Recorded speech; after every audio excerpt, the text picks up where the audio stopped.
Thank you very much, Chairman. Excellencies, ladies and gentlemen, on behalf of the country team for Palestine, we are extremely pleased to be able to present to you information on the humanitarian impact of what we have heard today throughout the entirety of the Palestinian population. This is Palestine of today. It's a wall. It's people that do not have the possibility of living in freedom. The Gaza blockade and the West Bank wall has interrupted economic activity, and this restricts freedom of movement, and it jeopardizes the livelihoods of all Palestinians. 6 decades of political instability and crisis have given rise to extreme needs in the humanitarian field. As has been said, the violence of the settlers, settlement expansion, home demolitions, and in particular in East Jerusalem and the Jordan Valley, continue to threaten the ability of Palestinians to live in freedom and in dignity. The ceasefire of November of 2012 in Gaza continues to be very fragile, as has been seen by recent outbursts of violence on both parts. Access and the circulation of Palestinians between and among the majority of the urban centers in the West Bank continues to be highly restricted. This is the humanitarian impact. 28% of Palestinians are unemployed. 2 million people have restricted access to primary medical care. 34% of Palestinians are affected by food insecurity.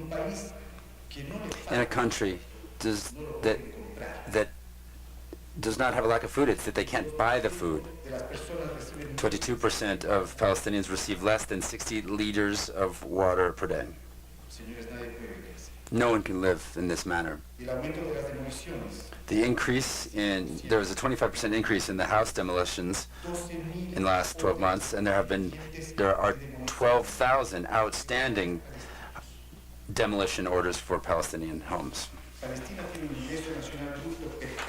Palestine has a per capita GNP in terms of buying power parity at $3,359. They're living in the same range of Israel, which has a buying power of $26,000. And you can see then why the Palestinians cannot buy what they need to live on a daily basis.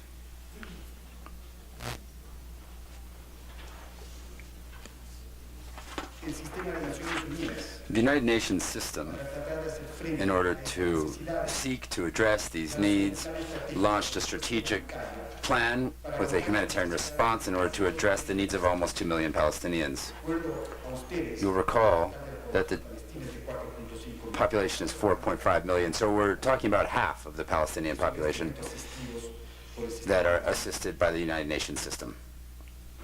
The areas in which we are working, of course, protection, that's one of the priority areas, education as well, health care, food security, which covers 70% of such needs, water and sanitation.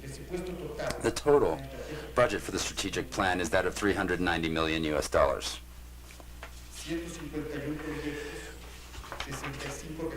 151 projects are being undertaken by local and international NGOs as well as UN agencies. In Gaza, there are 221 million, or 57%, and in the West Bank, $100 million, or 26%. There are cross-cutting issues as well, such as gender issues and also the general resilience of the populations. 1.6 million people suffer from food insecurity in a country in which all of the food that one might want is available. 57% of the Palestinian population living in Gaza do not have a means of accessing food.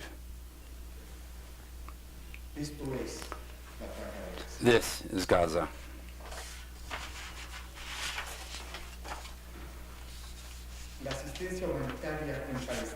Humanitarian assistance in Palestine is a key factor when it comes to maintaining minimal levels of support for a population that is besieged, and plays a very important and meaningful role at maintaining peace and security in the country and in the region.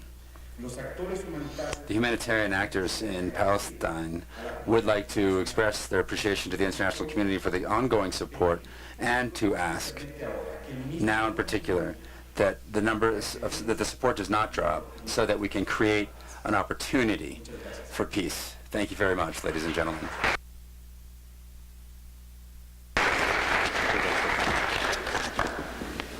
I thank